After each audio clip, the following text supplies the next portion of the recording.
Ngayong araw ng Lunes, February 12, muling ipinagpatuloy ng COMELEC ang voters registration nationwide at ngayon rin ang pambansang araw ng botanteng Pilipino sa punong tanggapan ng COMELEC sa Palasyo del Gobernador sa Intramuros, Maynila. Maagang pumila ang mga senior citizen.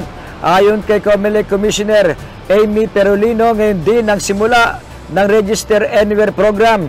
Tumatanggap niya sila ng lahat ng klase ng application sa tulad ng reactivate ng rehistro, change ng status at pwede rin ang walk-in kung malapit ka lang sa COMELEC office. Ngayong araw na ito magsisimula ang ating registration nationwide. Ito din yung National Voters Registration Day na pambansang araw ng botanteng Pilipino.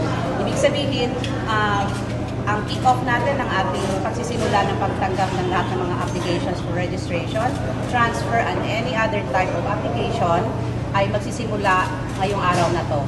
Meron din tayong RAP or Register Anywhere program. Meron din tayong SRAP in selected areas. Dito sa Palasyo ngayon, tatanggap tayo ng mga magpaparehistro or magpapachange ng kanilang mga status or any other type of application.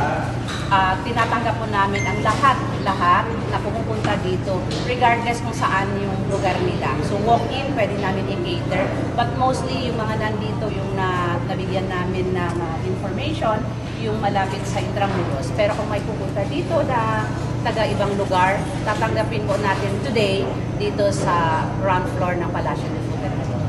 Hinikayat rin ng COMELEC ang mga hindi pa nagpaparehistro na samantalahin ang pagkakataon ng ang voters registration at huwag hintayin kung kailan malapit na ang deadline sa September 30, 2024. Bukod dito, isinabay na rin ang pagpaparehistro para sa Philippine Identification na System para sa mga gustong makakuha ng National ID.